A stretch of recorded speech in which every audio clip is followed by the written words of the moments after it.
ดีทุกคนมื้อนี้มาระดับน้ำเทินเคลื่อนน้ำเทินซองอยู่เมืองนากายแข่งขมวนอันนี้ก็คือเฮือนของข้าพเจ้าเองเนาะแต่ว่าเฮือนครัวยังบ่แล้วซ้ำถึงว่าระดับน้ำนี่เคลื่อนมื้อนี้ถือว่าตอนเช้าของวันที่30 เดือน9 2025เฮือนห่มถือว่าส่วนครัวล่ะผักแล้วถือว่าได้ลกออกหมดเลยแล้วเพราะว่าน้ำท่วมแล้วถือว่าใช้บ่ได้แล้วตายหมดดีแต่ลกขายไว้ก่อนอันนี้คือน้ำเคลื่อนน้ำเทินซองถือว่ามันมาท่วมหมดเลยแต่ว่าเฮือนครัวยังเฮือนครัวถือว่าอันนั้นถือว่าห้องน้ำถือว่าจมหมดแล้วมาเบิ่งเฮือนครัวเนาะบัดนี้อันนี้ยังดีแต่เฮือนครัวนี่ยังสูงอยู่ยังได้อยู่ถือว่ายังดังไฟได้แต่ว่าระหว่างเฮือนครัวไปหาเฮือนใหญ่นี่ถือว่าได้ลงมาแหละได้ย่างจากเฮือนครัวลงมาเลยได้ย่างน้ำมาเลยแต่ว่ายังมีดีแต่ว่ายังแผ่นเฮ็ดเฮือนครัวนี่ยังสิยกสูงจากหัวเสาขึ้นไปอีก20 เซนจากพื้นเนาะเพื่อยกขึ้นให้มันสูงในปีต่อไปว่ากะว่าสิบ่ให้มันฮอด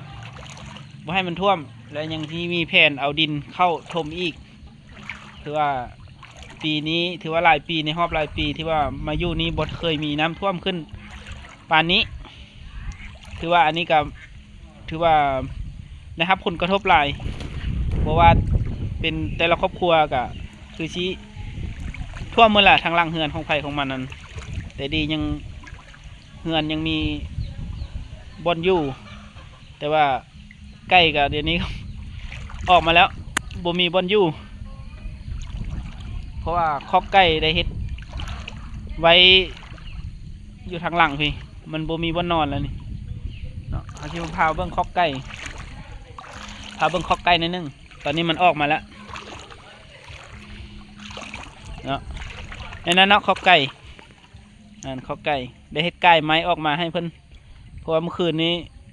ที่นอนบนอื่นก็บ่ยอมนอนไปนอนอยู่คอกไก่เองเพิ่นเคยนอนอยู่ใส่แล้วเพิ่นนอนอยู่นั่นแต่ว่าตอนนี้เพิ่นออกมาแล้วแต่ว่ายังไต่ไปนะไม้แล้วบัดนี้ไต่ไปแล้วบัดนี้ซอกบ่นอนละเนาะมีแต่โทรทัศน์เบิ่งติดตามมาอีกจักมื้อระดับน้ำนี่จึงสิลดลงเนาะเดี๋ยวพามาเบิ่งเฮือนห่มนี่ก่อนนี่เนาะยังแต่ผักบัวหน่อยนึงที่บ่ทันได้ลกออกรอท่าหน่อยนึงเลยเพราะว่าผักบัวปลูกเต็มหน้านึงอัน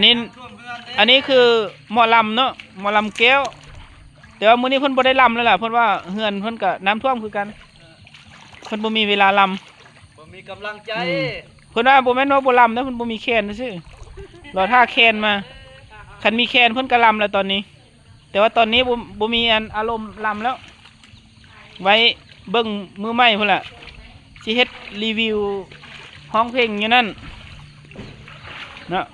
ตอนนี้เพิ่นก็สิพุ่นล่ะขึ้นไปเฮือนครัวพุ่นเอาขอบใจ